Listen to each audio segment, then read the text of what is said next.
حضرت امیر المؤمنین ایدہ اللہ تعالی فرماتے ہیں، مرد کی گھر کے سربراہ کی حیثیت سے بھی ذمہ داری ہے، مرد کی خاوند کی حیثیت سے بھی ذمہ داری ہے، مرد کی بحیثیت والد کی بھی ذمہ داری ہے، پھر اولاد کی حیثیت سے بھی ذمہ داری ہے۔ اگر ہر مرد ان ذمہ داریوں کو سمجھ لے اور انہیں ادا کرنے کی کوشش کرے تو یہی معاشرے کی وسیع تر امن کے قیام اور محبت اور بھائی چارے کے قائم کرنے کا ذریعہ بن جاتی ہے۔ یہی باتیں اولاد کی تربیت کا ذریعہ بن کر پرامن اور حقوق انسانی کو قائم کرنے والی نسل کے پھیلنے کا ذریعہ بن جاتی ہے۔ گھروں کے سکون انہی باتوں سے قائم ہو جاتے ہیں۔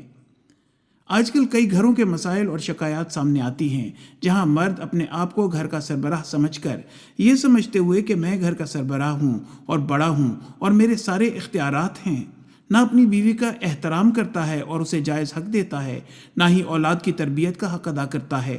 صرف نام کی سربراہی ہے۔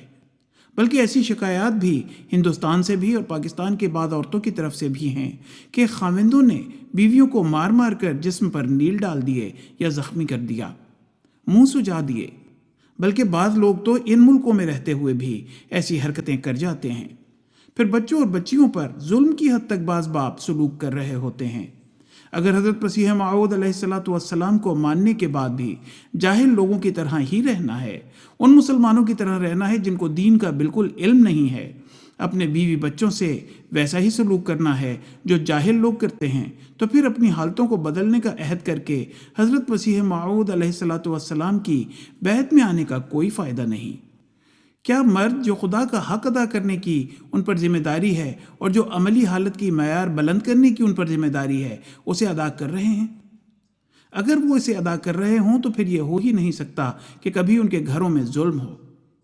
حضرت صلی اللہ علیہ وسلم نے تو سب سے پہلے گھر کے سربراہ ہونے کی حیثیت سے توحید کے قیام کی اہمیت اپنی بیوی بچوں پر واضح فرما کر ان پر عمل کروایا، لیکن یہ کام بھی پیار اور محبت سے کروایا، ڈنڈے کے زور پر نہیں۔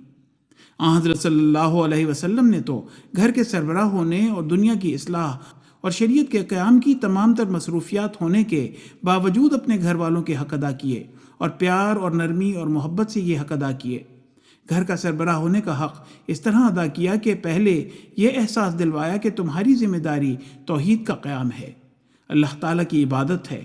چنانچہ حضرت عائشہ رضی اللہ تعالی عنہا کہتی ہیں کہ حضرت صلی اللہ علیہ وسلم رات کو نفل کے لیے اٹھتے تھے اور پھر صبح نماز سے کچھ پہلے ہمیں پانی کے چھینٹے مار کر اٹھاتے تھے کہ نفل پڑھو، عبادت کرو، اللہ تعالیٰ کے وہ حق ادا کرو جو اللہ تعالیٰ کے حق ہیں۔